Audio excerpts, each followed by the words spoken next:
Como habréis visto en el programa, a partir de ahora vamos a entrar en un bloque de sesiones en las que vamos a trabajar la situación de las mujeres en la Unión Soviética y hoy en concreto, en esta segunda sesión, vamos a dedicarla a analizar el momento que se abre, pues más o menos 2 décadas después de la victoria revolucionaria, ¿no? Es decir, pues hacia mediados del año 30 y creo que más concretamente 37-38. Entonces, el objetivo de esta sesión será, con textos de Krupskaya y de Kollontai, entender cómo los bolcheviques evaluaban los avances que se habían hecho hasta ese momento o se habían conseguido y las tareas que quedaban pendientes sobre la situación de las mujeres soviéticas en esa época, ¿no? Más o menos, pues eso, lo que hemos dicho, finales de los años 30.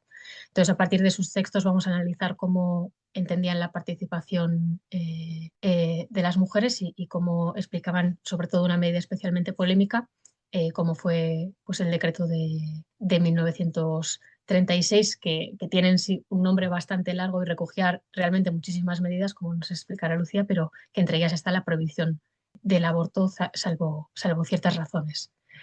Y nada, con esta pequeña introducción os dejo con Lucía, que nos va a hacer la presentación de hoy. Gracias, Esti. Como decía Esti, pues nada, después de haber estudiado en el pasado seminario cómo se analizaba desde la teoría marxista toda la cuestión de la opresión de la mujer, sus orígenes, su evolución y cuál era y cuál es la propuesta de superación de la misma, las condiciones para que se dé, pues con esta sesión empezamos ya a ver, después de haberse aplicado esta teoría, cómo les fue, ¿no? Digamos, cómo han tratado estas experiencias diversas socialistas históricas que han existido, la cuestión de la mujer, cómo ha sido la aplicación con mayor o menor acierto de estas teorías y bueno, con qué retos se han enfrentado y cómo se solventaron. Estos textos que tratamos hoy, pues como decía ahora pues son 20 años después del triunfo de la Revolución Soviética, a mediados de la década de los 30. En el primero, Krupskaya lo que nos presenta es la introducción que ella hace posteriormente a la Revolución de un texto que vuelve a publicar, que escribió en 1889, en el que ella explicaba mediante un análisis materialista cuál era la situación de la mujer obrera y campesina en Rusia, cuál era esta situación y qué era lo que se necesitaba para cambiarlo. Recogía de alguna manera digamos, toda la herencia de análisis pues que nosotros ya hemos visto y que había sido previa a ella de Marx, de Engels, de Lenin, Stalin, etc. Entre otras cosas, pues la necesidad de la incorporación masiva de la mujer en el trabajo productivo, y lo positivo que esto tiene para la creación de su conciencia de clase, cómo la mujer necesita incorporarse a la vida social y política en igualdad de condiciones que los hombres, como su implicación activa en la revolución, ¿no? y en las labores de gobierno son necesarias para el triunfo de la misma, y las cuestiones relativas a como para garantizar esta incorporación de las mujeres, esta implicación de las mujeres, es necesario que socialmente exista una protección de una parte determinada de sus labores, que es en concreto el tema de la protección de la maternidad y la socialización de los cuidados. Entonces, en esta introducción que hace, señala los logros de la revolución en este campo, pero también reconoce las limitaciones, ¿no? Dice, cuando se compara la descripción de las condiciones de la mujer trabajadora de entonces con las de ahora, se ve cuán lejos hemos avanzado, pero también se ve la otra cara, que todavía queda mucho por hacer y con cuánto empecinamiento se debe trabajar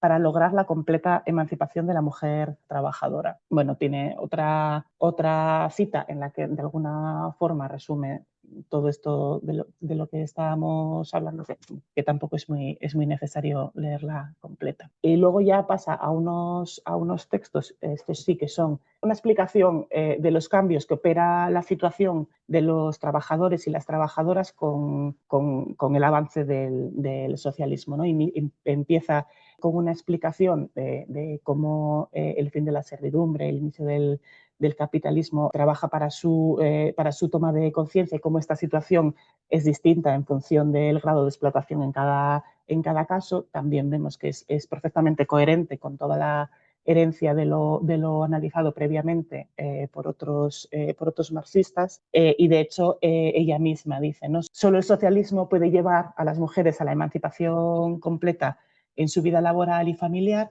y dotarlas de los mismos derechos en todos los campos de actividad. Esta dependencia de la posición de la mujer respecto del sistema social está clara e indubitablemente expuesta en la doctrina de Marx, Engels, y este punto de vista ha sido siempre el defendido por nuestro partido. Reconoce que este es un compromiso que el partido bolchevique ha tenido desde su primer momento, que la lucha por la igualdad de la mujer fue un principio fundacional del partido bolchevique promovido por Lenin desde la primera propuesta de un programa político y que es algo que ha estado presente en todos los documentos del partido bolchevique y de la internacional comunista. La parte en la que le dedica luchando por la libertad, llama al epígrafe, traza un breve relato histórico y teórico fundamental, ¿no?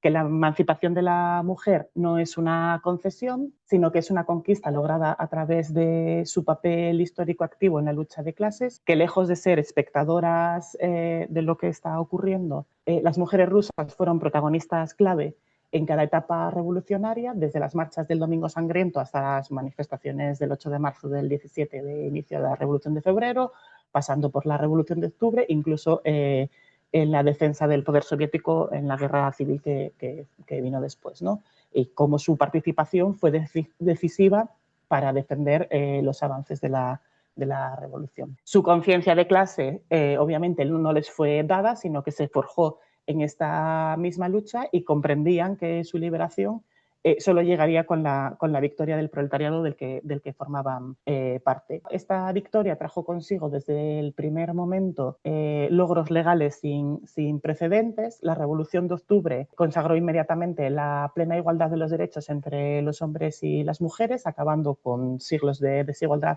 jurídica. Y Krupskaya subraya que este fue un primer paso histórico que ninguna república burguesa democrática se había atrevido a dar, eliminando pues, las leyes más hipócritas y opresivas sobre el matrimonio y la afiliación. Sin embargo, citando a Lenin, Krupskaya sí que introduce esta distinción crucial entre la emancipación legal y la emancipación real. Dice, ¿no?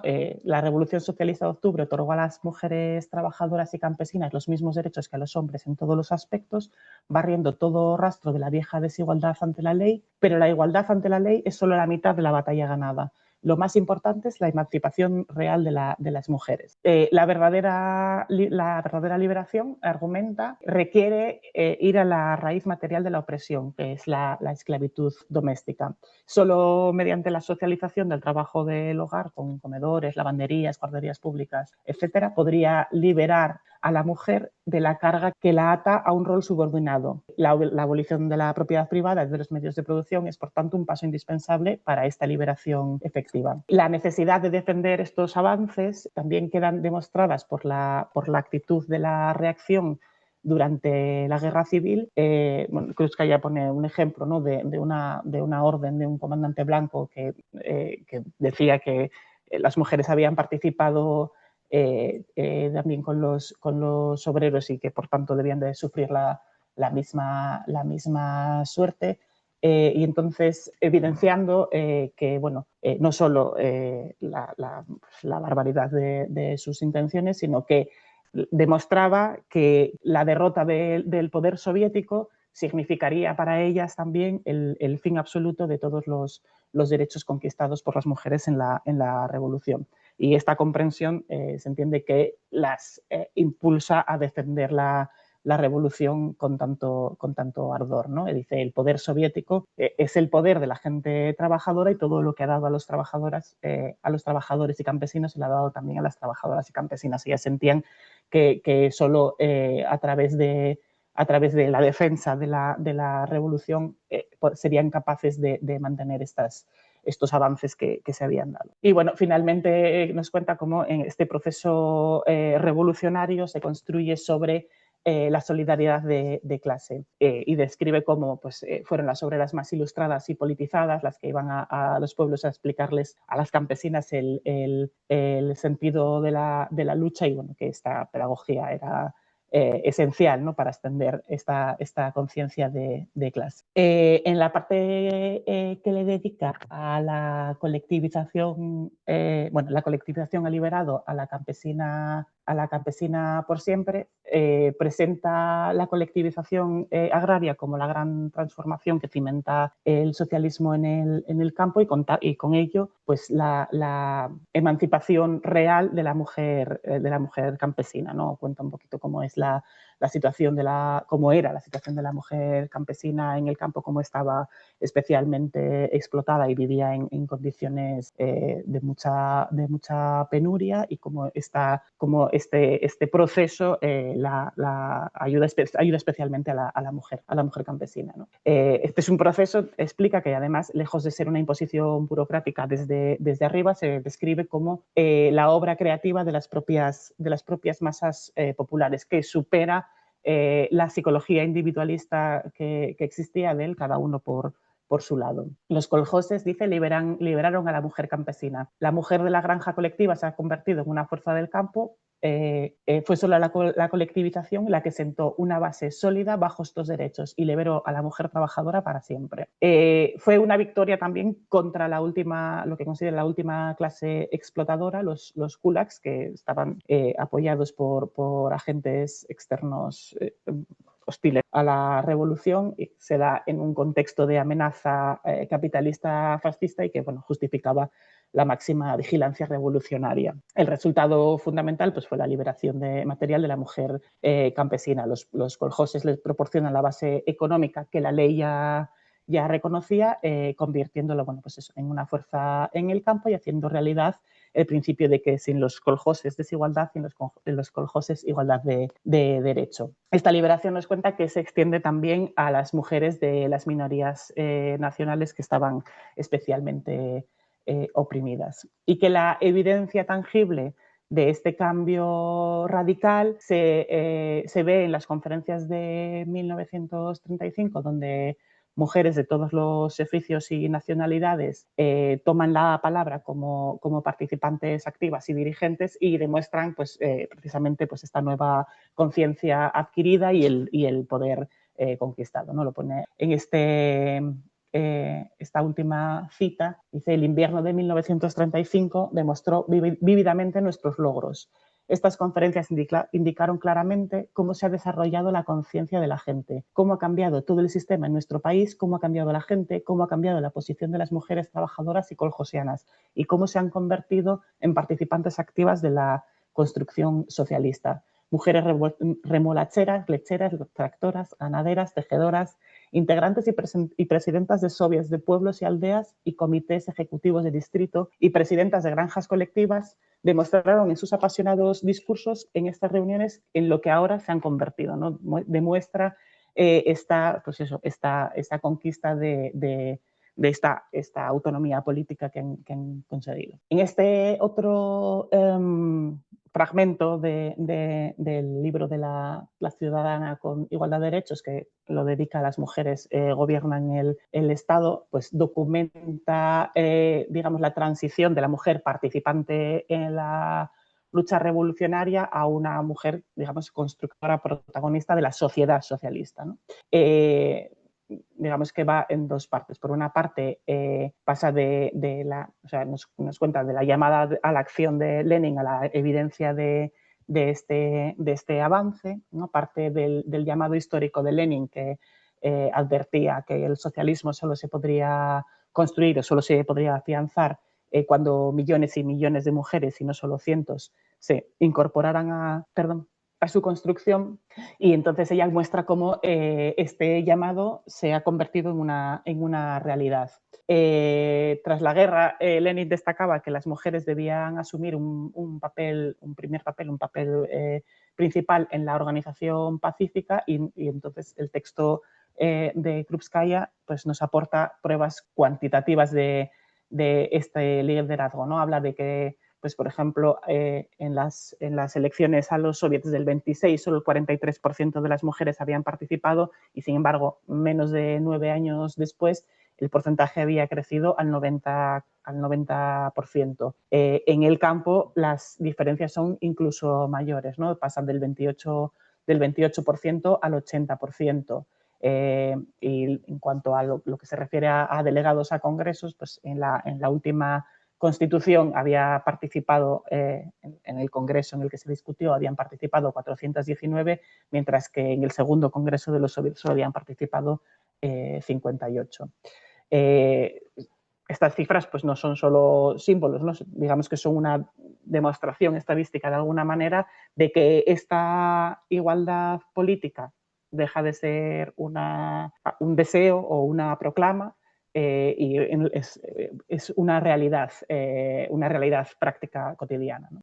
Y luego, en la segunda parte, nos cuenta cómo la nueva ética socialista está encarnada también por la mujer. Esta emancipación política se complementa con una transformación muy profunda de la esfera económica y, por tanto, de la esfera moral. Digamos que se sustenta en la transformación de la esfera económica y conlleva una transformación moral. En la parte productiva, la mujer soviética se sitúa en la vanguardia del trabajo a través del movimiento stajanovista. Nos cuenta, el movimiento stajanovista nos lo explica como una nueva concepción del trabajo, lejos ya de entender el trabajo como un deber pesado al que los trabajadores se acercaban, digamos, pues impulsados o empujados por el hambre y la necesidad para dejar su vida y sus fuerzas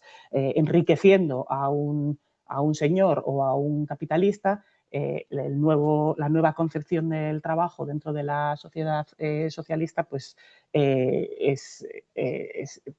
digamos que se entiende ya como el trabajo como una inquietud propia, ¿no? Como algo que parte del propio trabajador que está construyendo pues su nueva sociedad. Es parte de la formación de la nueva conciencia de clase, ¿no? Y habla de pues, heroínas productivas stajanovistas que con sus nombres propios las menciona, pero dejan de ser excepciones y pasan a representar a miles de mujeres que encarnan esta nueva ética socialista, donde el trabajo es una cuestión de honor. Esta conciencia de clases elevada también nos cuenta, ¿no? Trasciende las fronteras y se manifiesta en un internacionalismo solidario, activo, y pone como ejemplo precisamente a las mujeres españolas en la guerra civil, que ellas, las mujeres soviéticas, se sienten de alguna manera identificadas con la lucha compartida con las mujeres españolas. Todo este desarrollo, dice Krupskaya,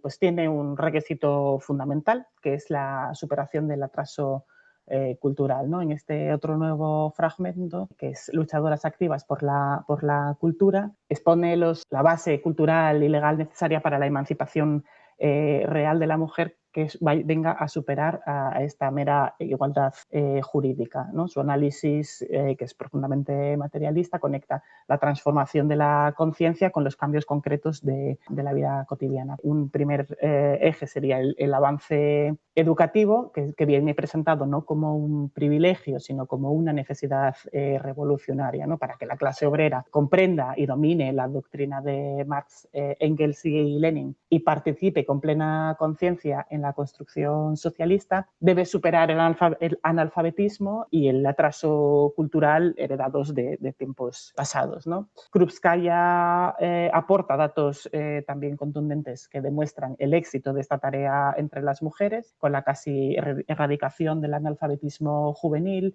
el acceso masivo a la educación superior, etc. Es un proceso que no es espontáneo, sino que bueno, también requiere de la solidaridad de clase, donde las más avanzadas ayudan a los elementos más atrasados. Este cambio en la educación, así como el conjunto de los logros conseguidos en el avance, en la construcción de la sociedad socialista, producen, en segundo lugar, una nueva concepción de la familia y el amor. ¿no? Krupskaya argumenta que el socialismo genera una nueva moral, superando las bases egoístas e individualistas del capitalismo. El amor verdadero y la familia sana ya no pueden estar basados en meros instintos o en cálculos materiales, sino en la comunidad ideológica y de lucha.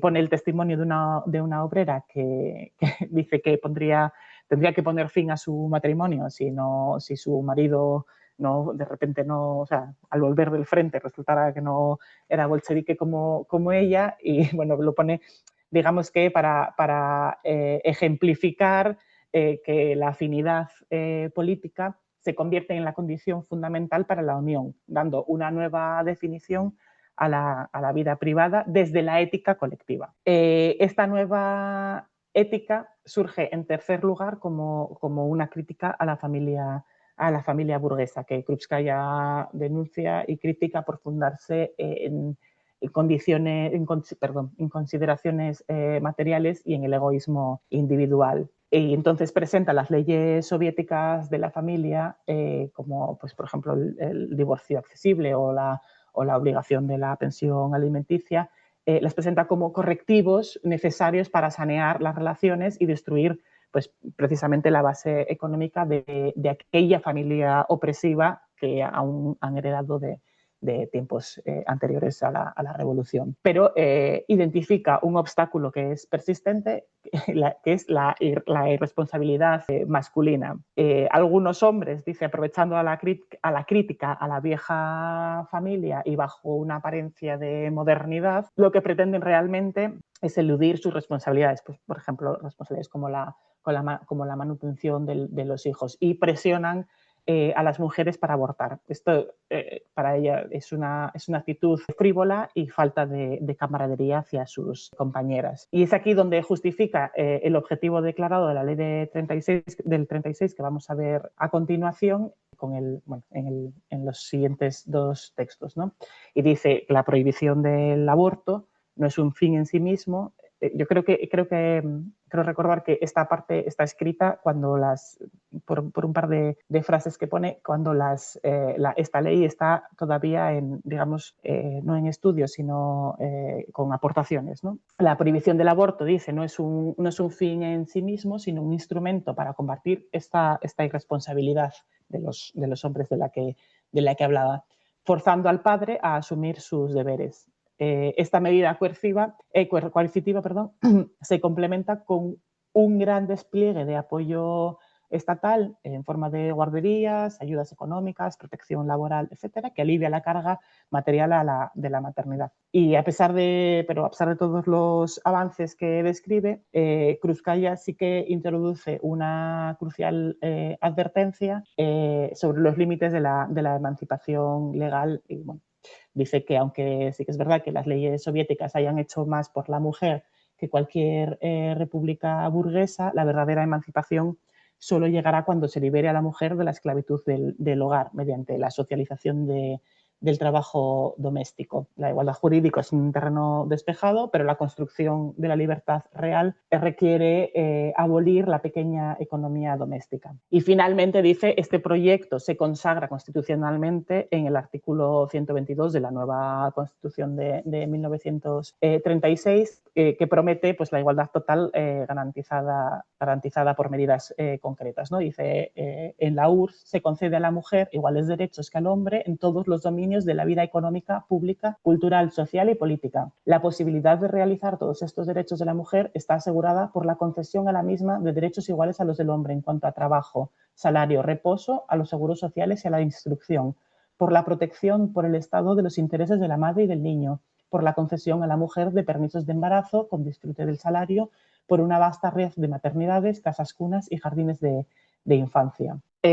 Krupskaya concluye con esto que esta Constitución, que no solo enuncia la igualdad de derechos entre hombres y mujeres, sino que explicita los medios materiales que lo garantiza, completa la gran obra de la emancipación, sellando el compromiso del Estado socialista de convertir la promesa legal en una realidad material y cotidiana para la mujer trabajadora. Los dos últimos textos que los he tratado en conjunto porque tratan de lo mismo, bueno, pues, uno es de Krupskaya y otro es de Kollontai y básicamente van a la misma argumentación. Tanto la una como el otro insisten en que el foco no debe de estar en la prohibición del aborto, como comentaba al inicio, sino en el apoyo integral a la maternidad y en facilitar que las mujeres combinen trabajo y crianza y, bueno, y de hecho, pues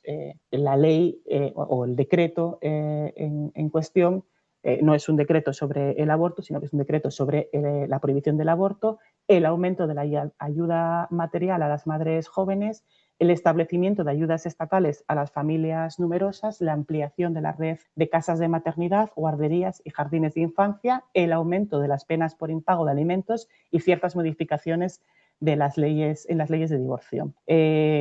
Krupskaya empieza pues, analizando un poquito los cambios operados en la sociedad soviética, que vienen perfectamente de todos los textos anteriores, no solo en la conciencia y moral de sus miembros, sino sobre todo en las condiciones materiales en las que la vida puede desarrollarse 20 años después del triunfo de la revolución. Si bien en el año, aquí bueno, pone el principio rector de la ley de aborto del año 1920, por la cual se despenalizaba, dice la lucha contra su perspectiva al respecto, ¿no? La lucha contra el aborto debe llevarse a cabo no persiguiendo a las madres, sino que debe orientarse a eliminar las causas sociales que han hecho necesario que las mujeres recurran al aborto. Dice, ¿no? Si bien en el año 20, en el que se despenaliza el aborto y se garantiza su realización de forma segura, esta era más que necesaria porque muchas madres se enfrentaban a condiciones de miseria y pobreza para criar a sus hijos, o se ponían en manos de carniceros, pues con los riesgos que ello conllevaba, ¿no? Si bien esto era lo que ocurría en el año 20, estas circunstancias han cambiado. Ya no estamos en este mismo momento. La sociedad soviética está en condiciones de asegurar una maternidad digna. Dice, ¿no? Estas nuevas condiciones de la cuestión, en estas nuevas condiciones la cuestión de la familia y de los abortos aparece bajo una nueva luz. El nuevo decreto jugará un papel muy importante en la remodelación de los modos de vida de las personas. El principio fundamental de la ley es que bueno, la ley se funda en el principio de que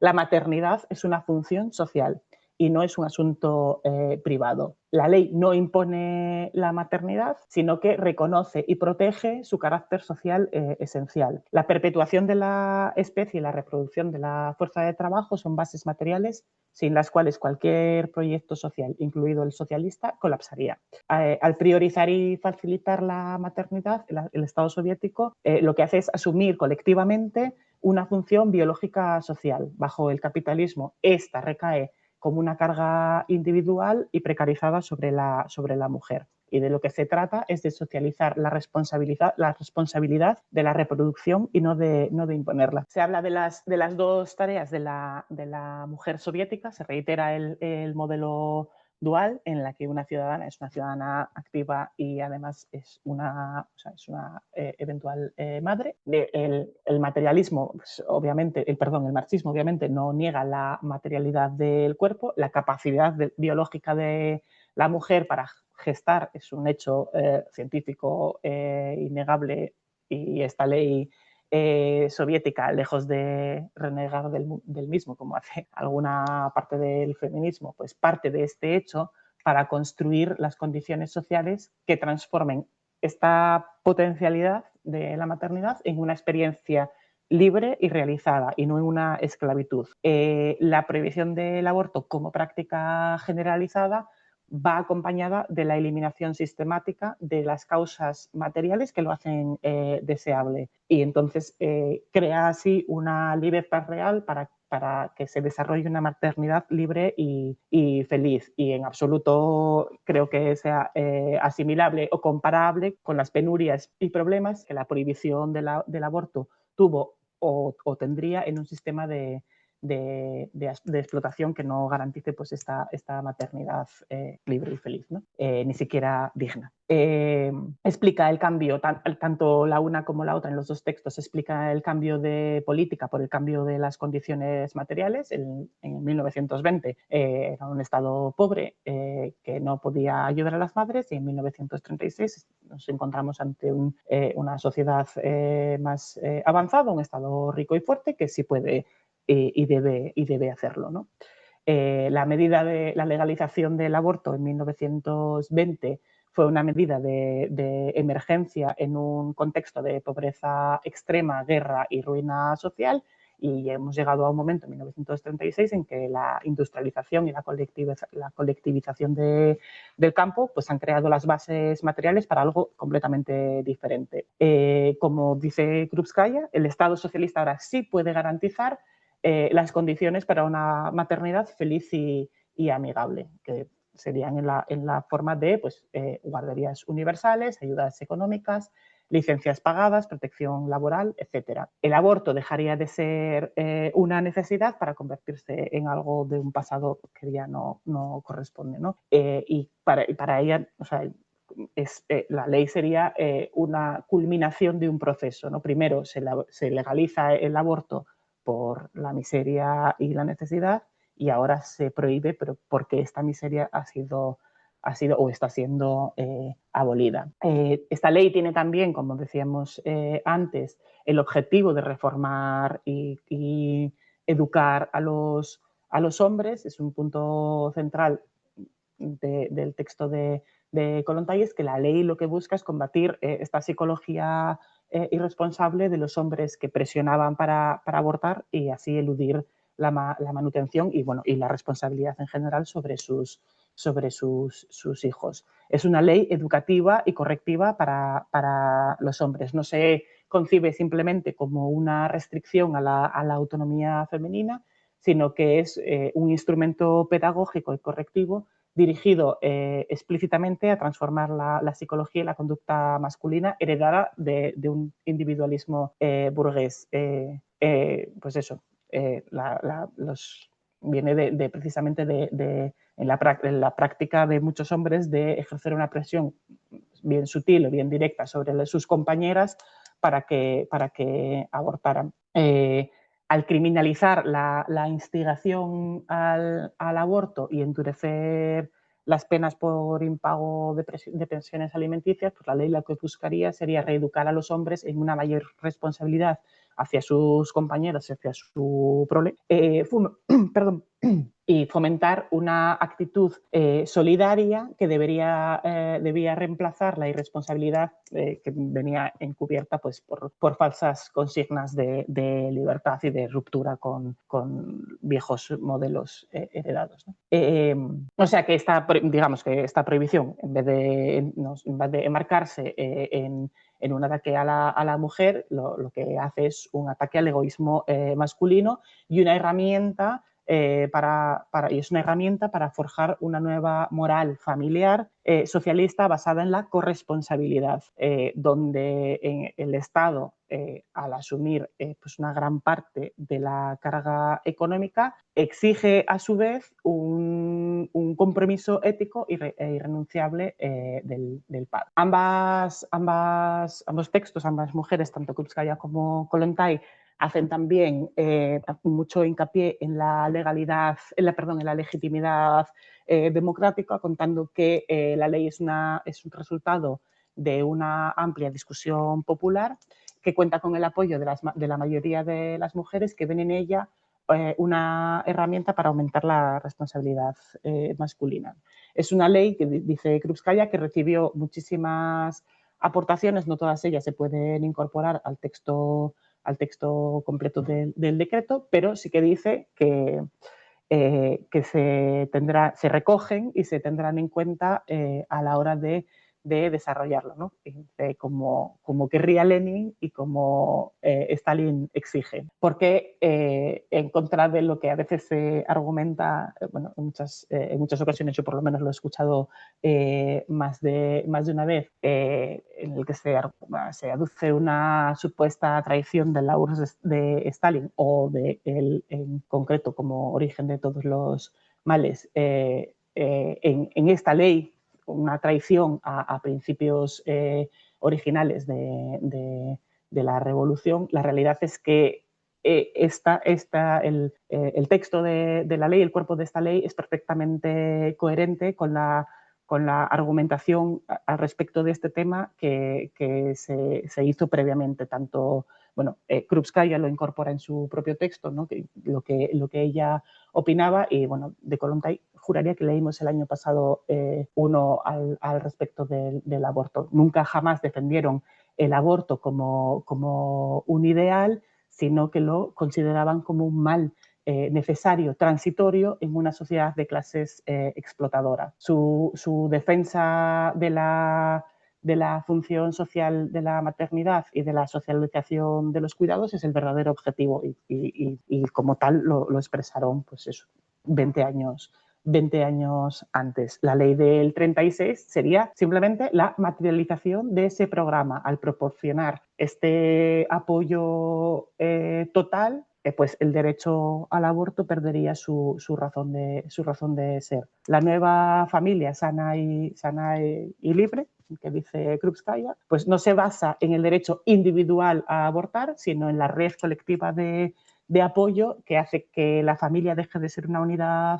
económica de supervivencia y pase a ser, pues eso, un espacio de afecto y de solidaridad. Creo que deberíamos también huir de ese imaginario alimentado desde la ideología burguesa de que la colectivización de los cuidados conlleva una deshumanización de los mismos, ¿no? Esa imagen gris y oscura, ¿no? de un estado que es lejano, ajeno y superior y externo a nosotros, y que arranca a los niños de las manos de sus madres. Y hay que entender esta colectivización de los cuidados como la implicación de toda la sociedad en la crianza de los niños, que es la continuidad de esta sociedad que ojalá estuviéramos, que están creando. En el decreto también existen excepciones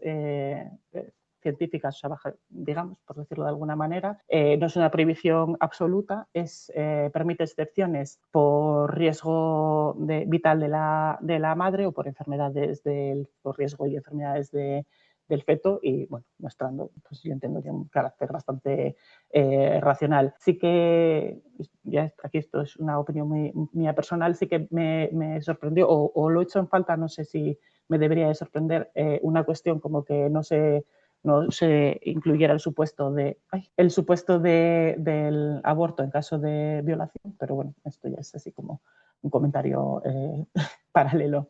Contraste con el capitalismo. Kollontai subraya mucho la incomparabilidad de la situación soviética. Yo creo que ella era muy consciente de lo que la URSS representaba para el resto del mundo, del ejemplo que estaban dando con la construcción del socialismo a todos los proletarios y las proletarias del mundo, que probablemente en muchos casos en estos momentos estuvieran peleando por el derecho al aborto, ¿no? Y entonces es consciente de lo que esta ley podría suponer en el extranjero, ¿no? Cómo se podría interpretar si no estuviera bien puesta en contexto, o que no tuvieran en cuenta las condiciones que se exponen en todo el texto, o simplemente pues por un uso malintencionado propagandístico, ¿no?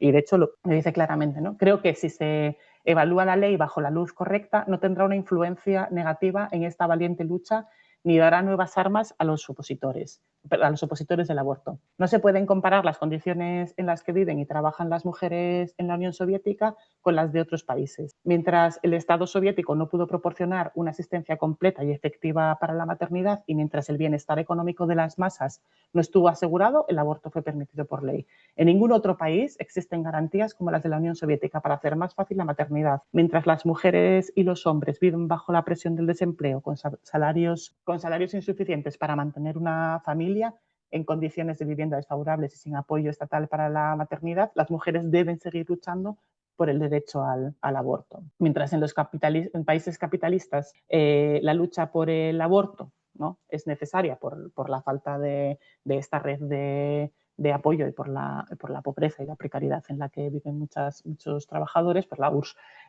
pues es un Estado que garantiza las condiciones para esta maternidad sin penalizaciones. Pero si veis, sí que hace, o sea, sí que pone siempre en valor que es por una cuestión de las condiciones materiales en las que ésta se daría, ¿no? Esta reivindicación del aborto como un derecho individual de la mujer pues sería, yo creo, una expresión así última de la ideología liberal aplicada al cuerpo, ¿no? Convierte lo que es un proceso social profundamente interconectado en un derecho de propiedad del cuerpo individual y aislado, que es una postura que yo que sé, eslóganes como nosotras parimos y nosotras decidimos, que en su momento sirvieron para combatir un dogmatismo religioso en el que pues estábamos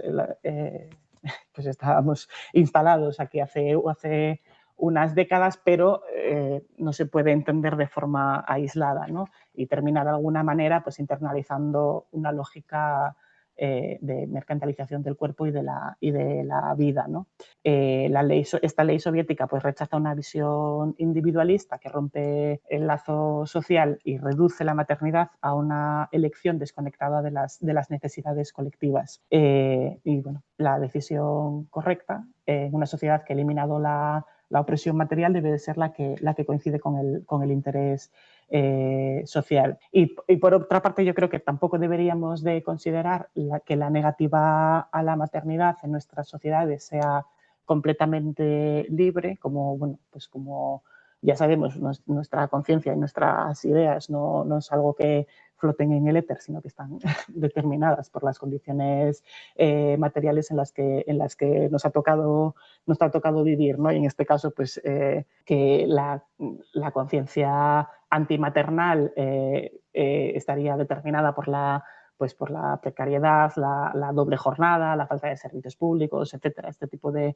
cuestiones, digamos que sería un producto superestructural de unas condiciones materiales hostiles a la crianza. La URSS de 1936, habiendo socializado los medios de producción, pues emprende ahora la tarea de socializar las condiciones de la reproducción. Digamos que actúa como un correctivo consciente para remodelar la conciencia, alejándola de un egoísmo que venía inducido por la escasez y la reorienta hacia una realización colectiva. La familia se fortalecería así, no como una institución opresiva, sino como una célula básica de apoyo mutuo dentro del proyecto socialista. Ya estoy terminando, que me estoy dando una chapa.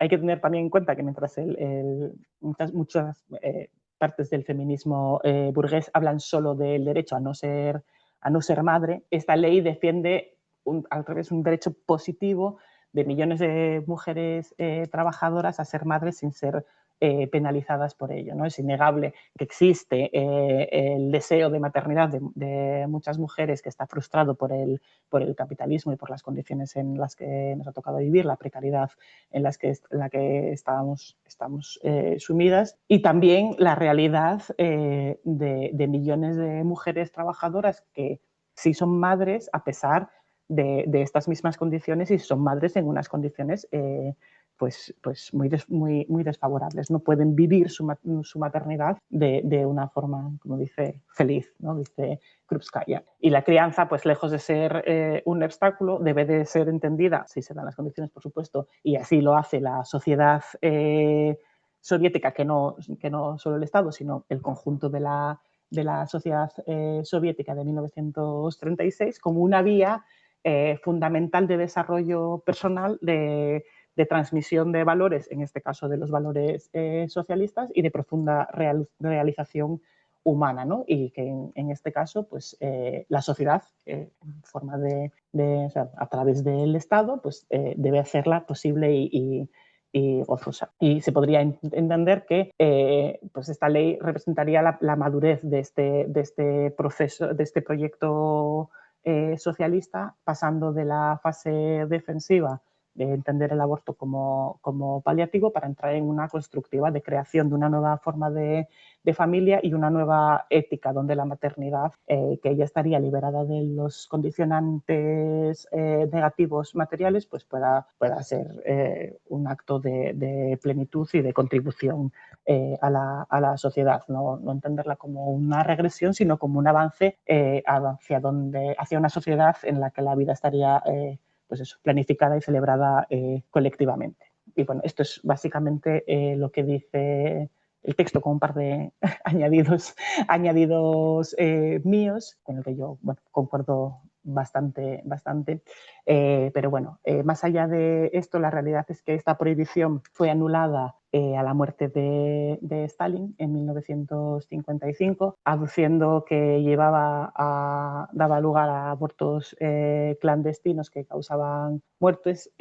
Yo la verdad es que he visto datos de diversos y realmente no sé muy bien si es cierto, porque al final también sabemos que mucha parte del legado de Stalin se borró con datos que no siempre lo fueron, pero bueno, tampoco he encontrado datos oficiales de aquel momento. También es cierto que en otros países socialistas, que supongo que lo veremos más adelante, sí que el aborto es legal, como por ejemplo en Cuba y en China, y bueno, no sé, yo creo que esto quedaría ahora ya un poquito para el debate de si la decisión o la forma de potenciar la maternidad mediante la prohibición del aborto es la más correcta, o si la sociedad socialista soviética del 36 realmente estaba suficientemente madura o no. No sé. Y nada más, ya me callo, lo dejo para vosotros. Muchas gracias, Lucía. Y gracias, es que ya te hemos visto sufrir, pero bueno, se agradece. Y nada, ahora como siempre abrimos el turno de debate, preguntas, comentarios, lo que queráis. Vale. Tiene la mano levantada Annie Lisset. Bien, bueno, buenas tardes. Creo que pues ha sido una exposición muy interesante. Me parece muy interesante que como comunistas tengamos como la intención y como actividad militante la revisión de las experiencias socialistas en el mundo, porque eso es lo que nos permite a la luz del materialismo histórico evaluar nuestro qué hacer ahora, ¿no? Y cómo podríamos construir y sobre todo problematizar el tema de la administración pública, que es central para la construcción de la dictadura del proletariado. Entonces, creo que con estos elementos como muy específicos y como ya lo decía la compañera, el debate central está en si esto fue o no una regresión respecto a los derechos de las mujeres en la Unión Soviética, y como que alrededor de eso me parece importante como pensar un poco si sería necesario cuáles fueron las consecuencias de eso para la revolución, respecto también a la relación ideológica con la clase trabajadora que tuvo la Unión Soviética, que tuvo el marxismo luego de la caída de la Unión Soviética. Entonces, eh, pues creo que un poco el análisis o, por ejemplo, el dogmatismo contrario o bueno, en contra del marxismo y del socialismo real del siglo XX responde un poco a esas medidas regresivas en cuanto a derechos de las mujeres, ¿no? Evidentemente no responde solamente a esto, hubo toda el aparato del capitalismo la mayoría de países y en los países imperialistas sobre todo, en contra de la revolución proletaria, en contra de la dictadura del proletariado, en contra de la Unión Soviética y las revoluciones que fueron expandiendo la dictadura del proletariado en otros países. Sin embargo, también los errores en la Unión Soviética y en la Rusia de la revolución, pues permitieron que la ideología pequeño burguesa dominada hoy por el feminismo pudiera calar en las masas, ¿no? Y que nosotras, desde el marxismo, en este momento tengamos que hacer una revisión de cuál es nuestra relación y cómo va a ser nuestra actividad en las masas. Yo creo que el tema principal es este de si la libertad de las mujeres es para decidir si maternar o no es una libertad individual que ha priorizado o que es expandida o perpetuada por los sistemas que se sostienen en la división de clases o no. Sí, y creo que pues los comunistas entendemos y buscamos resolver la división de clases en el mundo, que no exista una división de clases para que el ser humano pueda tener un desarrollo individual. Entonces nosotros no estamos en contra del desarrollo individual de cada una de las personas, estamos en contra de una sociedad que está dividida entre explotadores y explotados, no en contra de que cada una de las personas pueda desarrollar sus deseos y tenga garantías y tenga condiciones materiales resueltas para desarrollar cada uno de sus deseos. Entonces creo que en este momento plantear para nuestros procesos de construcción organizativa, de partido, para debatir con las masas, para entrar al movimiento policlasista de mujeres. Lo importante es eso, lo importante es poder hacer algo que Lenin planteaba y lo planteó en la mayoría de sus escritos, una lucha ideológica de frente que diga, que hay que garantizar que la maternidad esté acobijada y esté resguardada por un montón de garantías sociales, económicas, de dignidad de la vida, que le permitan a la madre tener tiempo para maternar, tener tiempo para trabajar y tener tiempo para un desarrollo individual. Y esto lo haremos analizando como las condiciones de ese tipo de derechos en cada uno de nuestros países, ¿no? Me parece como importante seguir haciendo el recorrido por las ganancias y los debates de la Rusia en medio del levantamiento de la dictadura del proletariado, pero también cómo nosotros y nosotras como comunistas muchas veces por los intereses del partido más que del proletariado, terminamos priorizando políticas o tácticas que nos separan del mismo proletariado. Ya lo dejaría por ahí. Bueno, mientras se animan... Ah, bueno, mira, ahí, Ana Caro. Hola, buenas tardes, muchísimas gracias por vuestra labor, me encanta. Yo tenía una duda, ¿no? Como, ¿cuántas mujeres estaban implicadas en ese proceso de ley, de la gestación de esa ley? ¿Qué tanto por ciento de mujeres estaban? Porque me sorprende un poco, ¿no? Porque es como eliminar la libertad individual de la mujer, ¿no?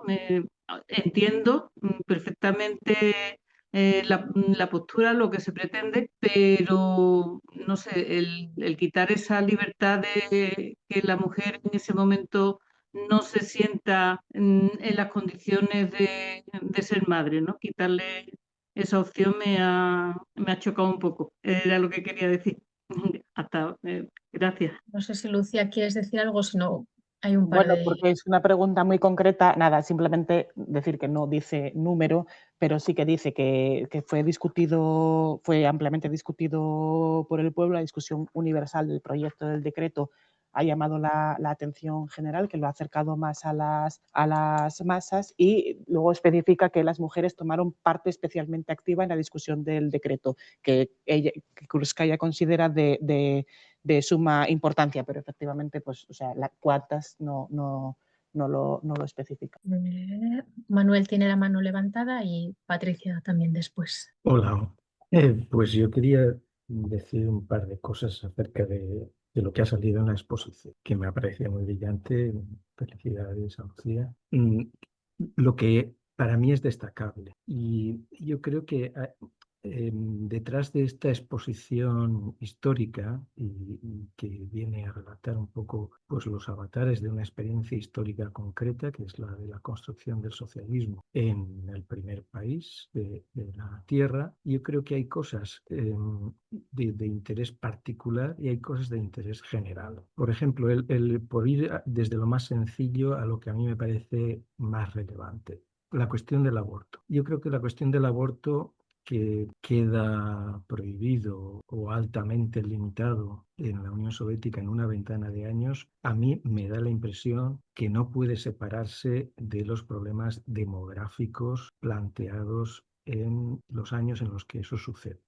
Muy en concreto, pues no hay que olvidar que la URSS es consciente de que va a ser objeto de un próximo ataque desde que los nazis suben al poder. Nunca habían dejado de temer un ataque externo porque ya habían padecido en los años 20, hasta el año 21, la intervención extranjera, pero a partir del ascenso del nazismo al poder, ellos cuentan, porque además era un objetivo declarado de Hitler, el atacar la Unión Soviética desde siempre. Por lo tanto, yo creo que ahí hay un interés, llamémosle, de Estado, en que la población sea capaz de hacer frente, que es previsible que se van a producir en la guerra. Yo creo que ese hecho también hay que meterlo en el perol para entender un poco esa ventana en la que de años, lo mismo en el periodo inmediatamente posbélico, donde la Unión Soviética pues ha padecido unas bajas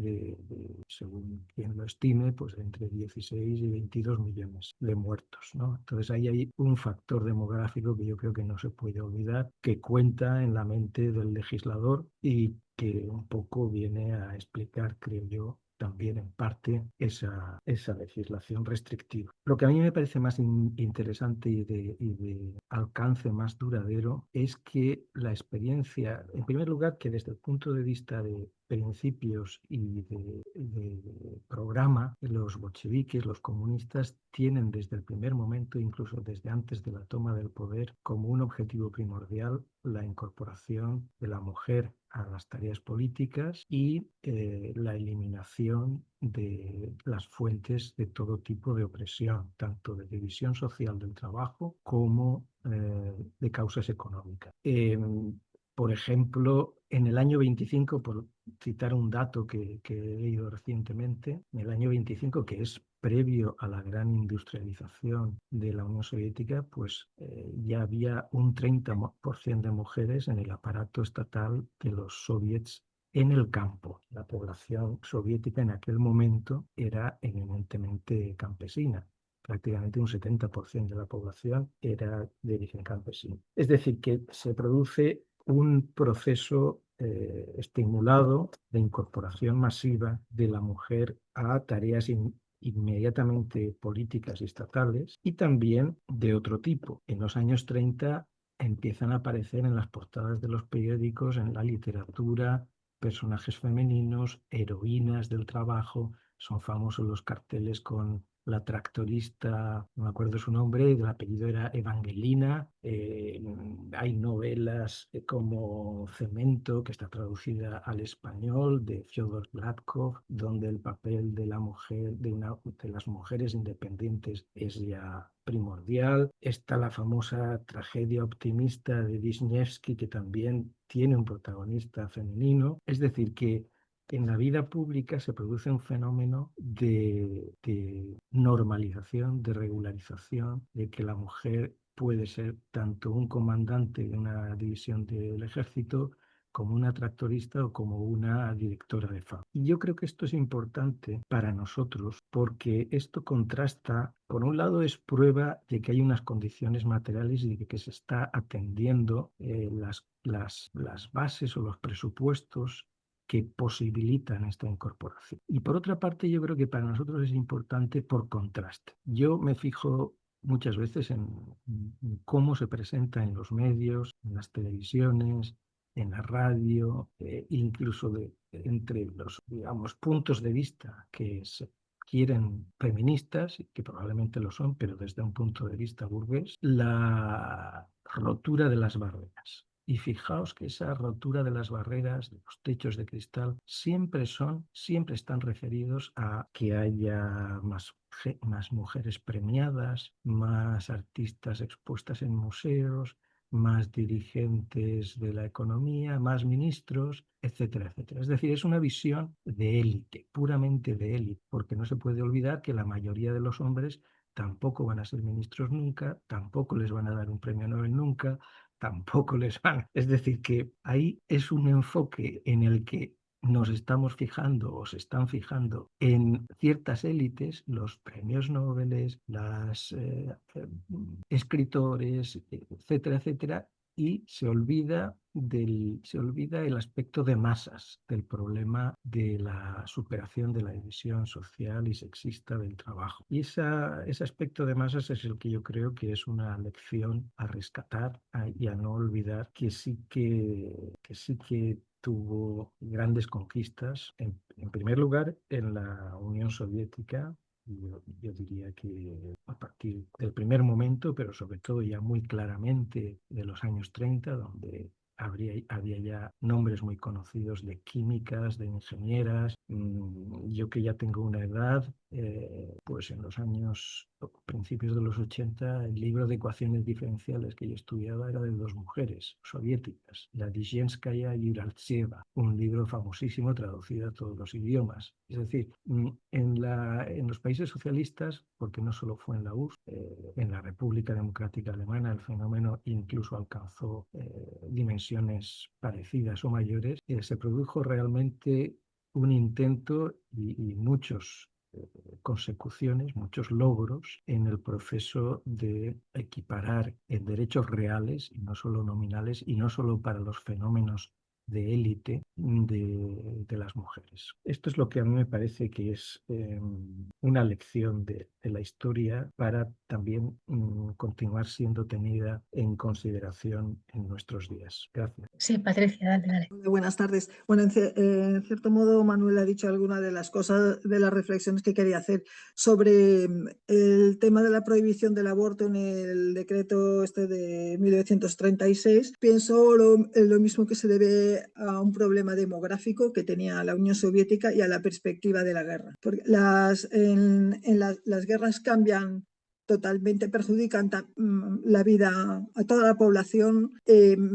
Las mujeres, aunque en principio vayan al frente en menor medida que los hombres, también pagan el precio, porque son las que tienen que producir y seguir a la vez manteniendo la producción en las fábricas cuando los hombres están en el frente y en el campo para alimentar a los combatientes. En una minoría también, como sabemos, fueron ellas al frente y en unidades muy especializadas como las aviadoras, pero también estaba la perspectiva de la caída demográfica, que ya venía sucediendo. Estoy viendo en un artículo las estadísticas, venía cayendo durante los años 20, la década de 1920 y 1930, y ante la perspectiva inminente de la confrontación con la Alemania nazi, sí que me imagino que tuvieron que reflexionar y lo replantearon todo, porque si mujeres como Kollontai, que estuvieron también en 1920, cuando se legalizó el aborto y se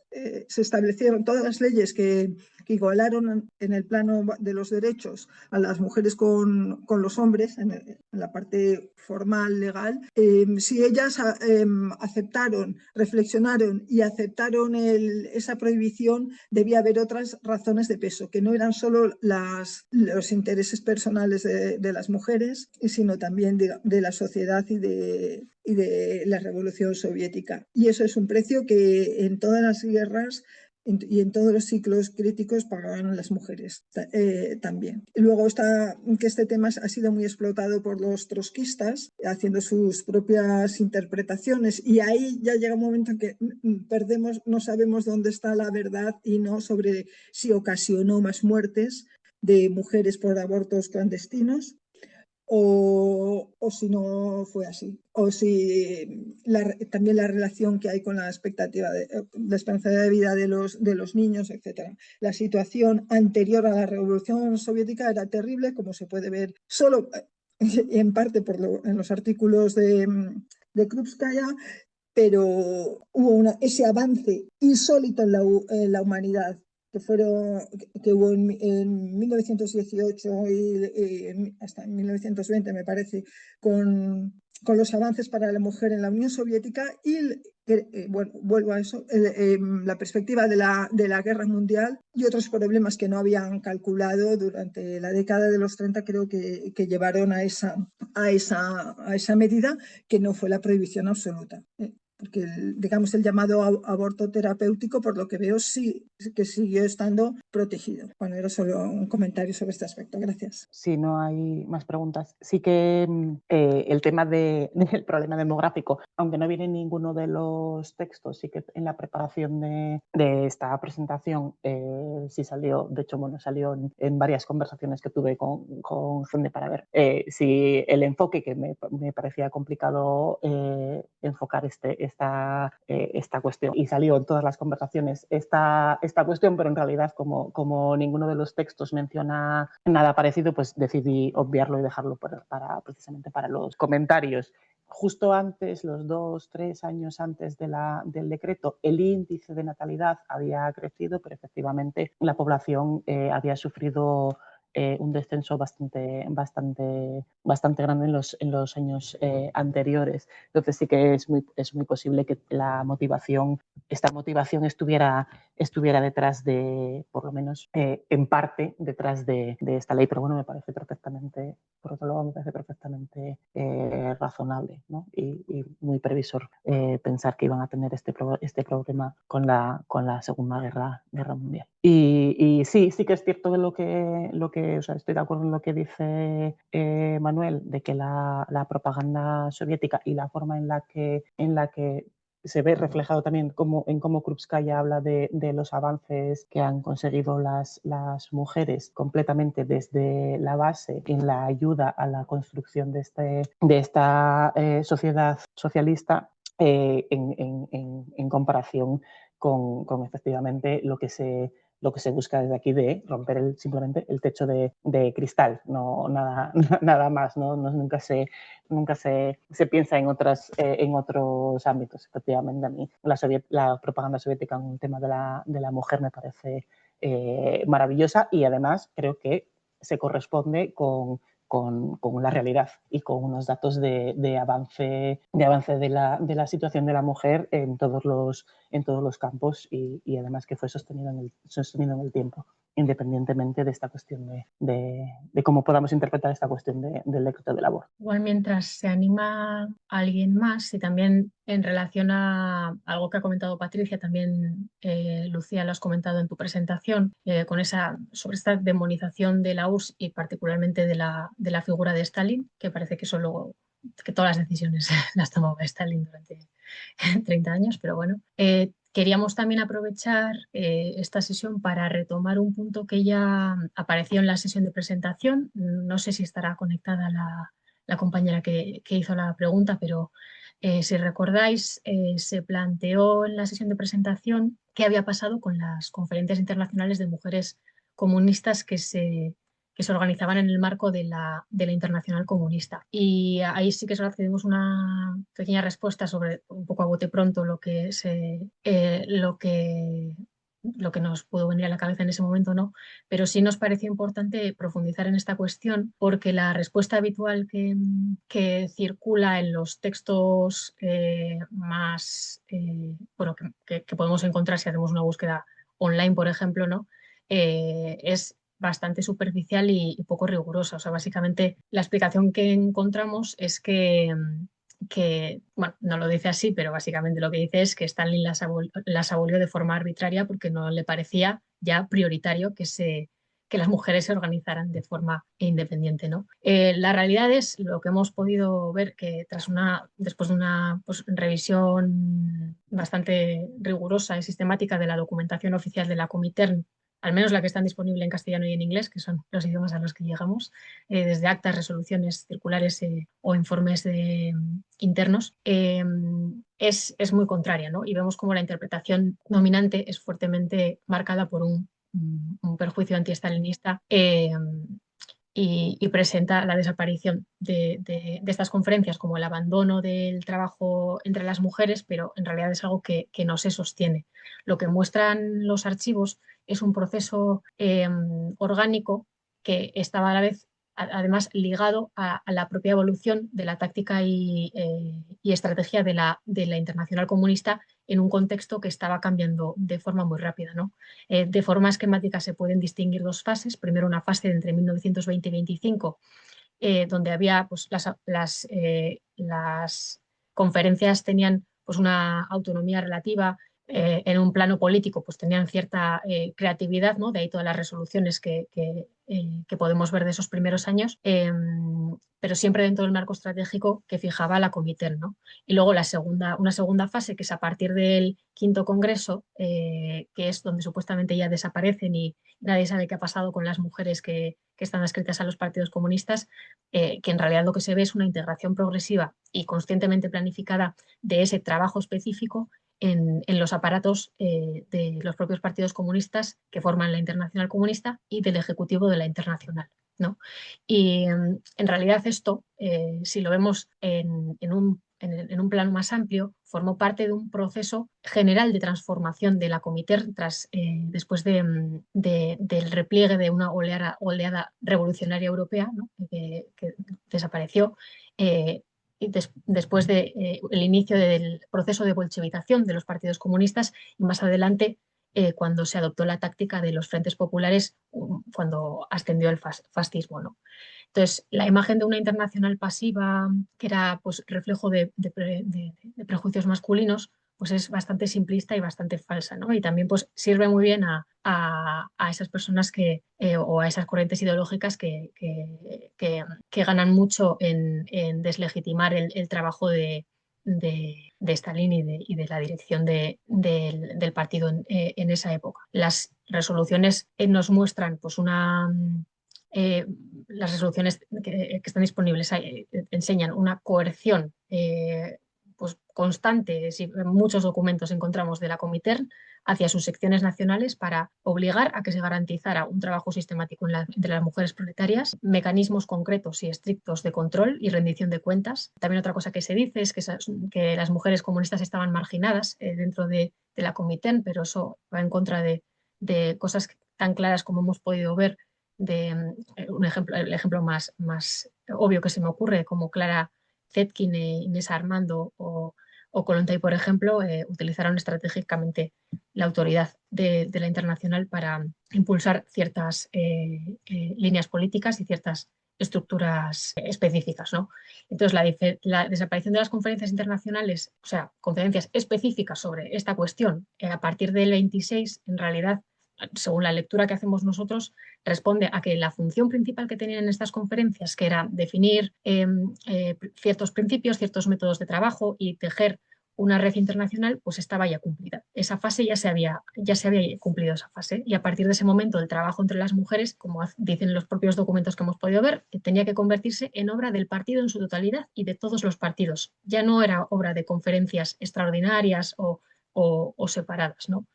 Entonces, también queríamos aprovechar para traer esto en esta sesión, ya que empezábamos a trabajar sobre la URSS más o menos en la misma época y porque nos pareció pues, que la pregunta estaba muy bien planteada y que no supimos responderla y que tiene mucha miga. Lo que os he hecho ahora es un pequeño resumen, pero si alguien quiere más información, que nos escriba al email y podemos compartir documentos concretos extractos concretos porque todo ese trabajo está hecho. Y si nos deja ver, pues a raíz de también el mismo debate que tenemos o que estamos teniendo sobre la procedencia o no o los motivos o no bueno, que motivaron la prohibición del aborto en una época concreta, que estos debates pues exigen muchos más matices de los que en principio podría parecer, ¿no?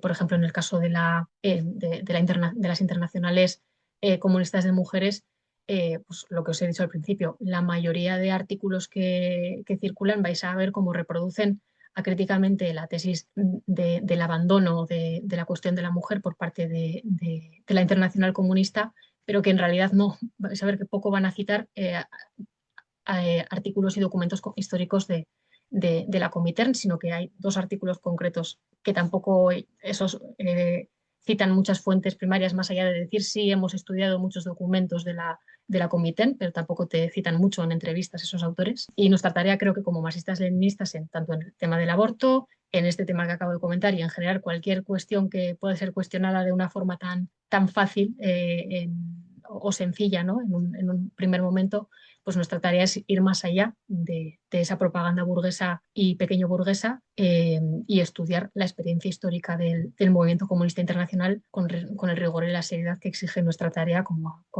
que es, como ha comentado Annie Lisset, me parece, la compañera, que es la lucha de clases, ¿no? Sí, Manuel, adelante. Nada, un detallito que en el que he caído ahora, ya que estamos comentando estos años, simplemente recordar que en la Expo de París del año 37, la URSS lleva el famoso grupo escultórico El Obrero y la Campesina, que luego se convierte en el símbolo de Mosfilm y de la industria cinematográfica soviética, y que es una de las esculturas más impresionantes que siguen existiendo, y su autora es una mujer, es Vera Mujina. Vale, estaba primero Annie Lisset, creo, y después Mick. Yo quería como añadir algo que pensé con las intervenciones y es que creo que también pues es importante pensar nuestras tareas como en el movimiento de mujeres, que repito es un movimiento policlasista, pensando en lo que alguno decía ahorita, es como cuáles son como los logros de derechos o la garantía de derechos que se tienen en el marco del capitalismo, ¿no? Y si bien, pues sí hay ganancias respecto a como la participación en la burocracia, la posibilidad para las mujeres burguesas de dirigir las empresas, bueno, y demás, como posibilidades como de élite que plantean ahora. Creo que también el mismo desarrollo de las fuerzas productivas nos plantea otros retos, ¿no? Porque, por ejemplo, el mismo desarrollo de la ciencia y la tecnología plantea que trabajos que anteriormente eran ocupados solamente por varones o personas con mucha fuerza, hoy también puedan ser ejercidos por mujeres, ¿no? Entonces, ese ingreso de la mujer como clase obrera a tareas que estaban destinadas específicamente a los varones, pues nos pone también a evaluar nuestras disputas ahora con respecto a la participación de la mujer en la industria, con respecto a, por ejemplo, la participación de la mujer en la toma de decisiones. Yo creo que a veces, pues yo creo no, realmente lo que sucede en un país como el nuestro también es que la evaluación que se hace al proceso de la Revolución Rusa y de la dictadura del proletariado, inmediatamente se tilda como trotskista, ¿no? Y a mí me parece esto un error porque nos estamos evitando o estamos evadiendo la tarea importantísima para todos los comunistas de evaluar las experiencias y a la luz de esas experiencias, de las condiciones actuales del capitalismo, de las condiciones de la clase obrera internacional y nacional en cada uno de los países pues, en los que vivimos y nosotros y nosotras, pues eso, ¿no? Como que ese tipo de elementos que surgen ahora en la exposición que hace la compañera, que me parece que también es como plantear cuáles son los elementos que se deben analizar, y en los comentarios, cuáles son los elementos que se deben analizar en el contexto de una nación en medio de una guerra que está haciendo transición a la industrialización, que como que limita, le pone un límite a la expansión de un modo de producción dominante y modifica, perdón, las dinámicas políticas, económicas, sociales en un país, ¿no? Entonces, además de eso, como también cuál es la participación, porque las mujeres empiezan a participar, y las disputas de las mujeres, como le decía también una de las compañeras, empieza a ser fundamental para la construcción de partido y para la construcción de internacional, y luego estas como de manera orgánica van desapareciendo los espacios exclusivamente de mujeres, pero también como que otros elementos provocan esta desaparición. Entonces eso como inicialmente saber, entender como qué es lo que posibilita y qué es lo que ya no permite el mismo desarrollo de las fuerzas productivas bajo el capitalismo, cuáles son los elementos que tenemos que analizar como comunistas desde el materialismo histórico para entender cuál es nuestra tarea, y pues hacer lo que planteaba Lenin, de una lucha ideológica que nos permita dialogar con las mujeres de la clase obrera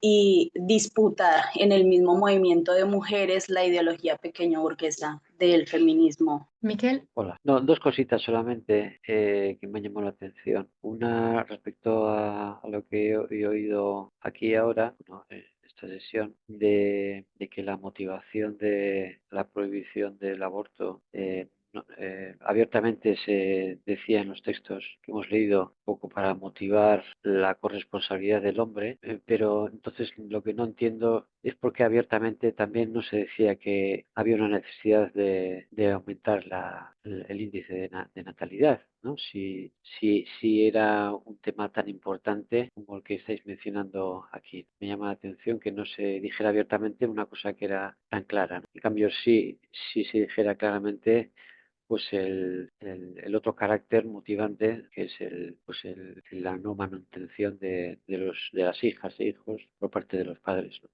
Y luego otra cosa totalmente parada de este tema que me ha gustado mucho, y que bueno, no sé si tenéis más datos sobre que en uno de los textos que hemos leído, no me acuerdo dónde, se decía que en los puestos de trabajo se debatía, incluso se llevaba al gobierno desde los puestos de trabajo opiniones o incluso decisiones sobre temas que no eran directamente relacionados al trabajo en esa fábrica o en ese sitio, ¿no? Sino que eran temas extralaborales, por así decirlo, ¿no? Pero que se debatían en el ámbito laboral, ¿no? Y que era un ámbito desde donde se aportaban al gobierno pues opiniones y tal. Parece muy interesante, todo un ejemplo para el sindicalismo y la construcción de la democracia que pudiéramos estar buscando hoy. Sin más, esas dos cosas. Qué ricas. Respecto a esto último que dice Miquel,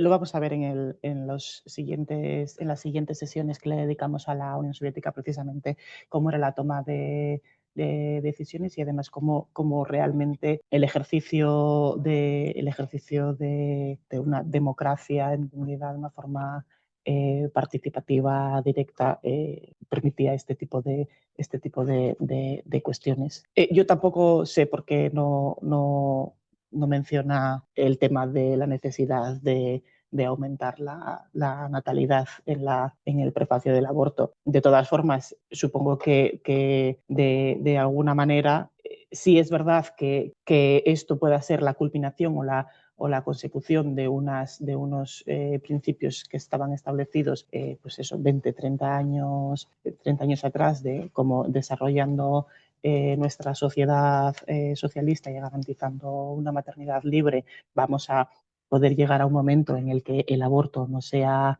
necesario. A lo mejor tampoco es necesario esta justificación concreta, sino simplemente pues la consideración de que efectivamente habían llegado a ese momento de madurez social y de capacidad técnica y económica de llevar a cabo esta protección social a las madres o futuras madres, ¿no? Me imagino que sea por ahí, pero vamos, que realmente no, no sé cuál puede ser la motivación para no explicitar si efectivamente había este problema demográfico o era una de las justificaciones que el legislador tenía en su mente. Con respecto a lo que dice Annie Lisset de llevar propuestas o digamos, combatir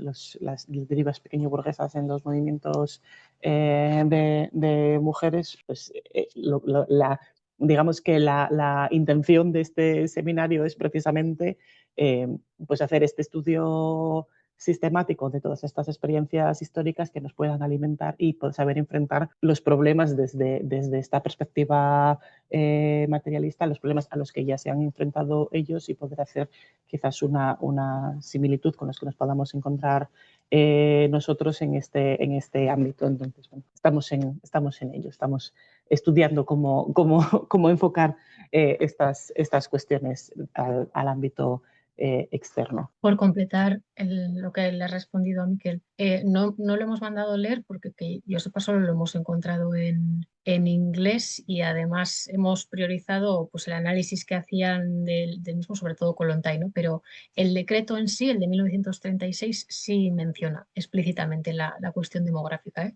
Le estaba pidiendo ahora que me tradujera ChatGPT, está en el preámbulo.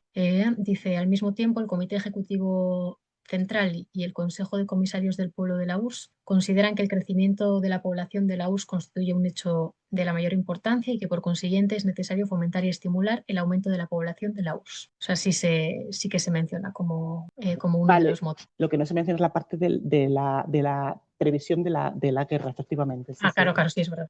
Sí, vale, cierto. Entiendo que eso para no escandalizar a... Sí, es que yo estaba pensando en lo otro. Sí, Noelia. Gracias por la organización de este seminario. A mí me gustaría, bueno, como estoy totalmente de acuerdo en toda la parte de los avances inéditos y preciosos que se produjeron con la Revolución Soviética, sí voy a hablar, me gustaría intervenir un poco en el tema de la prohibición del aborto, que sí me parece una total regresión. De esto último que se está diciendo de por qué la cuestión demográfica, bueno, que no es que pretenda yo saber los motivos, pero es que hubiera sido contradictorio, porque si se prohíbe, porque las condiciones materiales y sociales son propicias para ser madre, para que se desarrollen los hijos, pues no hay condición menos propicia para un ser humano que un contexto de guerra. Evidentemente, decir eso equivaldría a decir prohíbo el aborto, y no solo no porque se den las mejores condiciones ya o hayan desaparecido esas condiciones que no se dan en el mundo capitalista, sino es que igual que en el capitalismo, las mujeres históricamente han parido esclavos al capital. En este caso, se trata de parir carne de cañón en una guerra. Que luego están las cuestiones que pueden, o sea, entrar en consideraciones de, bueno, pues efectivamente, y además la Unión Soviética puso más muertos que nadie en esa guerra, ¿no? Y más allá de eso, también quiero decir que el libro de Krúpskaya y Kollontai ahora no lo sé tanto, pero los motivos es una regresión y los motivos son muy conservadores. Hablar de la función social de la mujer como madre es una idea conservadora. Y luego en el texto se habla de instinto, hay términos como instinto, que es un instinto natural, se habla de la depresión posaborto, que son preceptos muy conservadores y que, bueno, pues eso actualmente lo utiliza la Iglesia y las partes muy reaccionarias de la sociedad. Creo que históricamente también. Y por ser rigurosa, es que el aborto yo creo que tiene que formar parte de nuestro programa también, y los motivos que se dan, además, que se arguye, es que los motivos que llevan, es algo que se ha producido, el aborto es algo que las mujeres llevan haciendo a lo largo de toda la historia en todos los sitios del mundo. Yo no conocía esa propaganda de que se produjeron muchas muertes intentando abortar, pero yo no sé la cantidad, pero sí me la creo, porque en cualquier parte del mundo donde esté prohibido abortar hay una mortalidad muy alta de mujeres, porque las mujeres lo siguen haciendo. con respecto a esta última intervención. Bueno, varias cuestiones.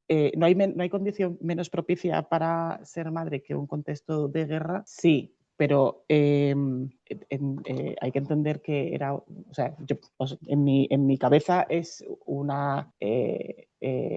la guerra es un contexto poco propicio para todo, o sea, para toda la vida. Y en el momento en el que un país y un proyecto como fue la Unión Soviética tiene que prepararse para una agresión que no es en absoluto deseada ni buscada, pues tiene que prepararse en todos los ámbitos posibles. Igual que lo fue en la industrialización para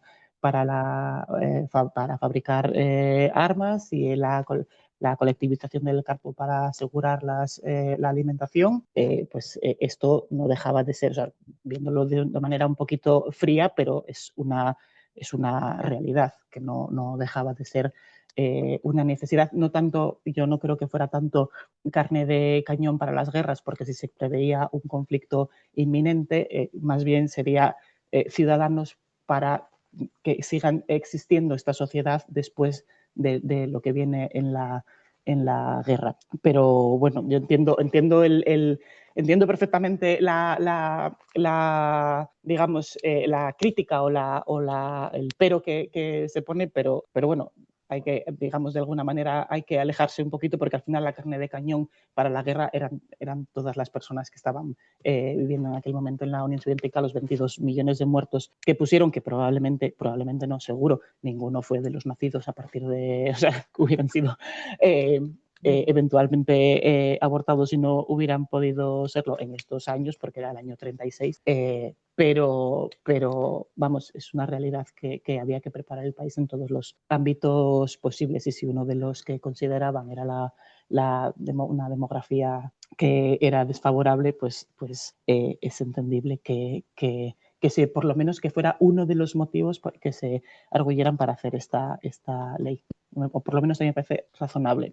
Y con respecto a lo otro, pues sí que es verdad que son argumentos que utiliza la Iglesia. Yo sí que creo que existe no sé si se llama instinto o no, pero desde luego es una función biológica que tenemos, y si las mujeres no tienen hijos, las sociedades dejan de existir. O sea, a lo mejor no es una cuestión individual de cada o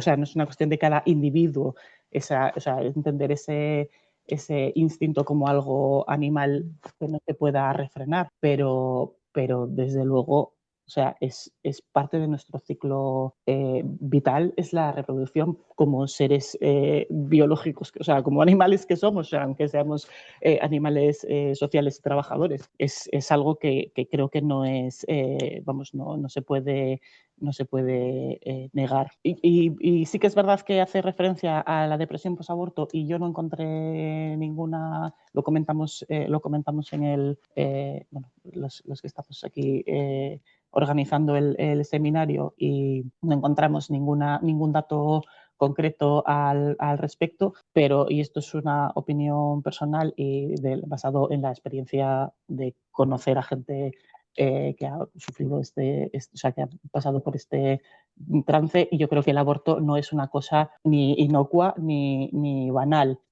aunque sea algo querido, o sea, aunque sea algo que tú haces voluntariamente.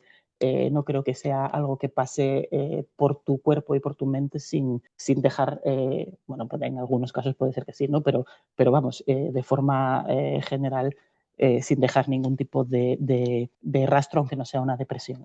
Ya lo último, en cualquier parte del mundo en que se quiere abortar, las mujeres siguen haciéndolas. En ninguna parte del mundo se había conseguido hasta ese momento las condiciones que pudieran garantizar, ni en ninguna parte del mundo, quizás salvo algún otro país socialista, se han conseguido las condiciones que puedan garantizar la maternidad de una forma pues libre, y eso, como dice Krúpskaya, ¿no? Libre y feliz, y que no no suponga un problema o al menos un reto, digamos, ¿no?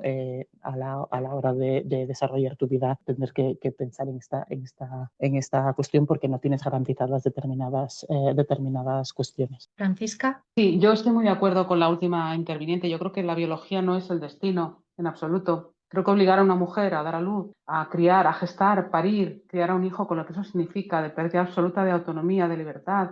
Yo trabajo en el ámbito de salud materno-infantil y durante el embarazo te puedes morir perfectamente. Hay enfermedades muy graves que te pueden producir hasta la muerte. Y aunque sobrevivas a todo ese proceso, y bueno, yo soy madre y mi experiencia ha sido muy agradable. He sido madre porque he querido. También tuve un aborto y gracias a ese aborto en una edad en la que hubiera arruinado mi vida completamente tener un hijo, pues gracias a ese aborto, que no solamente no me queda ningún trauma, sino que celebro, pues gracias a ese aborto pude luego tener y criar hijos con deseo, con conciencia y con posibilidades materiales de criarlos en unas condiciones. Entonces, impedir ese proceso, la verdad es que me parece una mancha en la muy loable, desde luego, tradición soviética de protección de los derechos de la mujer. Esto yo creo que merece una crítica. A mí esto me parece que la verdad fue un retroceso grande y me recuerda aquella máxima de que bastará cualquier crisis para que las mujeres retrocedamos en derechos 100 años y creo que esto es lo que ocurrió en la Unión Soviética en ese momento. Bueno, pues me apena que esto fuese así. Ya digo, no, el aborto,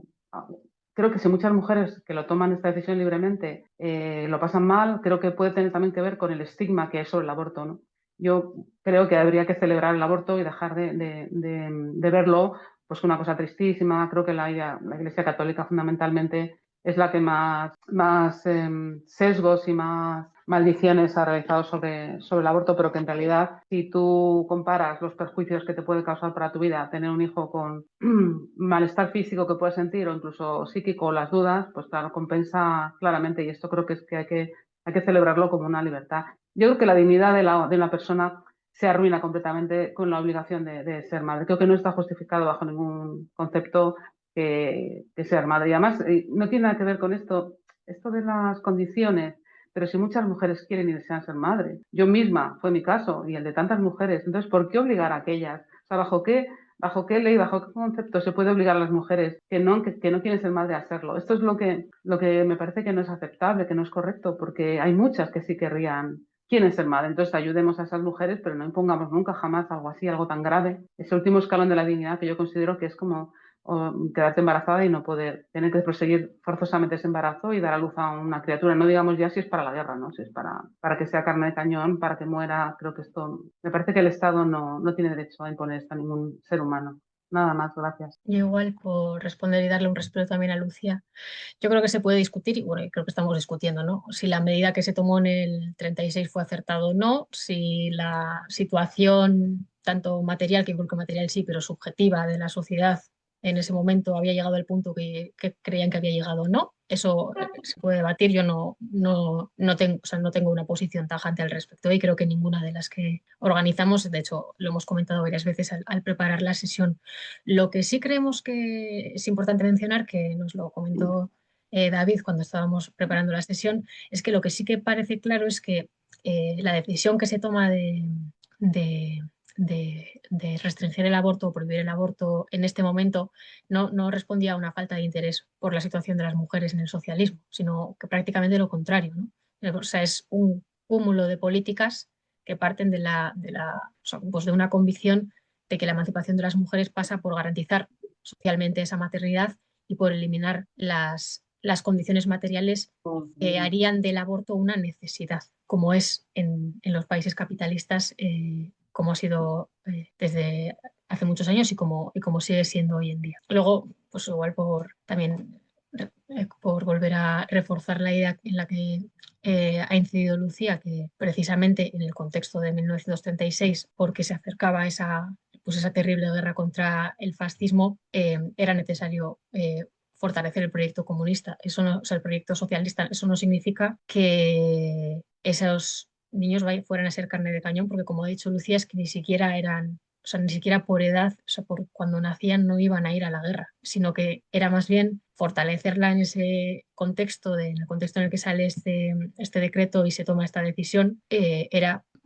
materialmente significaba asegurar su futuro con una generación, o sea, asegurar el futuro del proyecto socialista con una generación nueva y numerosa que pudiera reconstruirla, ¿no? Entonces, yo creo que la prohibición del aborto y el apoyo a la maternidad en ese contexto concreto eran parte como de ese esfuerzo defensivo, ¿no? de la totalidad del pueblo soviético. Sin más, eso, por hacer esa puntualización con todo lo que he comentado al principio, que no tampoco aquí creemos que 100% que haya sido la mejor decisión de la URSS, pero sí lo que queremos y creemos que es importante ver es el contexto en el que se toma, cuando se toma esta decisión, cuando se revierte esta decisión, por qué se revierte esta decisión y todo lo que hemos comentado durante la sesión. Y Yayone tiene la mano levantada.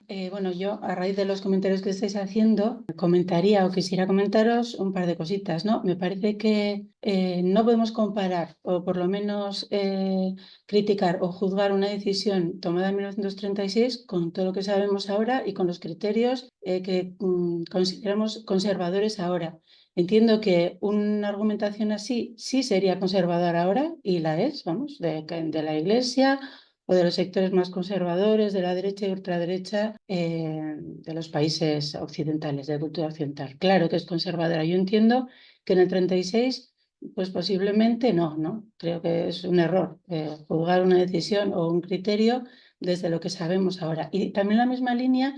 Pienso que en un régimen socialista o dirigido hacia el socialismo, donde los fines son colectivos, sería muy difícil, esto es una intuición mía, muy difícil establecer un límite entre lo que es el desarrollo personal, ¿no? Un poco como decías tú, Francisca, ¿no? Que si no hubiera sido por ese aborto, pues seguramente tu vida había tomado otros derroteros menos deseables para ti. Entiendo que igual las mujeres, esto es una cosa muy mía, ¿no?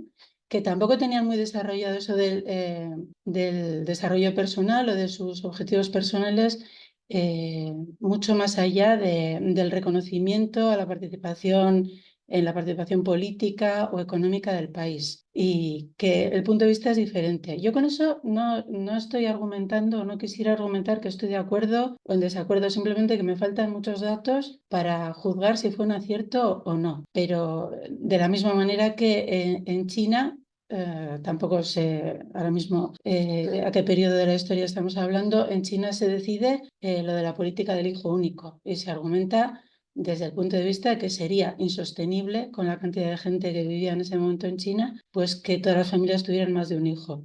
Luego llega un momento también en el que esas condiciones económicas permiten la llegada de otro hijo a las familias o tal. Luego también es verdad que se hablaba solamente de parejas, así como en otros textos hemos visto hablar de que tienen la misma legitimidad, la misma consideración las mujeres que deciden ser madres solteras o que lo son por cualquier razón. Y aquí no se habla absolutamente nada de ellas, ni se habla de las madres o potenciales madres menores. O sea, hay un montón de cosas de las que hoy creo que somos conscientes y bueno, igual también en ese momento lo eran, pero no aparece en los textos. Entonces ahí siempre quedan como muchos huecos o muchos temas así sin resolver, ¿no? Pero vamos, yo sí pienso que no podemos comparar lo que estamos viviendo hoy, donde el derecho al aborto es un derecho reproductivo reconocido pues internacionalmente y donde, bueno, en muchos países por lo menos, no sé si en todos,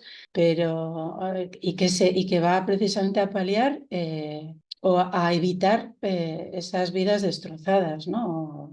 Y luego que no sé si también en 1936 se podía decir claramente yo no quiero ser madre. Yo también estoy de acuerdo en que no existe tal instinto, aunque estemos biológicamente preparadas para ello, creo, ¿no? Entonces, bueno, me surgían todas estas cuestiones oyéndos.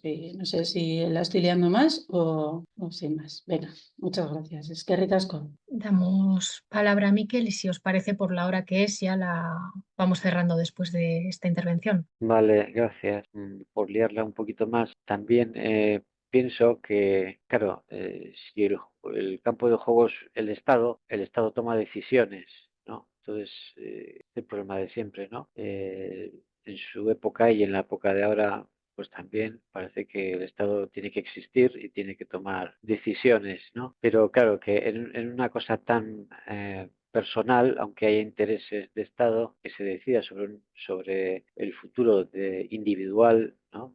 En este caso de las mujeres, pues eso nos suena a muy duro, ¿no? Aunque lo podemos justificar por diferentes temas, como hemos estado diciendo, también lo podemos no justificar por otros temas que estamos diciendo, ¿no?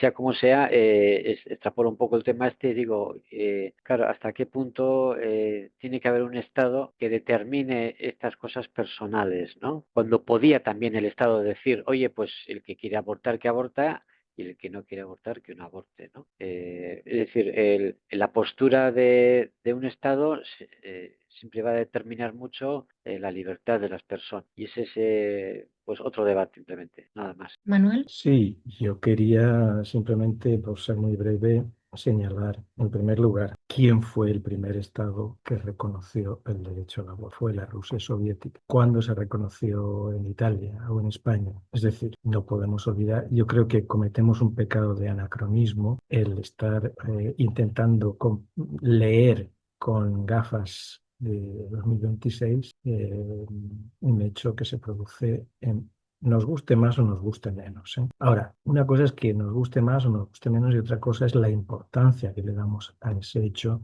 política. Por ejemplo, la importancia que se le da pues para descalificar a la URSS o a un periodo de la URSS. Entonces, yo creo que cuando se habla de esto, en primer lugar, el propio concepto de derecho al aborto pues es algo absolutamente actual. Eso no existía.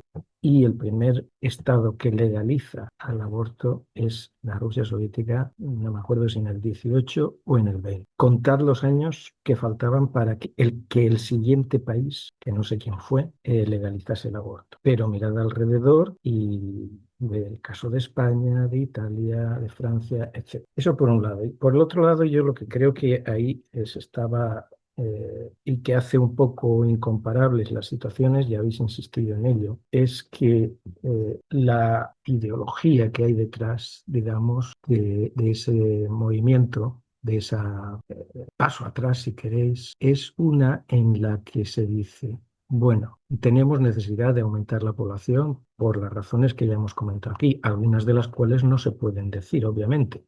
Vamos a ir a la guerra. Eso no se puede decir, pero me imagino que no sería la única, que simplemente pues, hechos como el propio desarrollo económico también requieren el aumento de la población. Veamos el caso actual aquí en Occidente con el mantenimiento de las pensiones, etcétera, etcétera. Entonces, en ese contexto, lo que hace la Rusia soviética es decir, necesitamos limitar este derecho y lo que vamos a hacer es tratar de eliminar el mayor número de causas, nunca serán todas, porque siempre habrá causas individuales e inalienables, pero vamos a tratar de eliminar el mayor número de causas que pueden llevar a querer a una mujer a querer abortar, es decir, dependencia económica, imposibilidad de compaginar el trabajo y la maternidad, etcétera, etcétera, que no hace falta que insistamos en ellos porque es el pan nuestro de cada. Yo creo que eso es el contexto en el que eso se produce y que no se puede perder de vista ni el año ni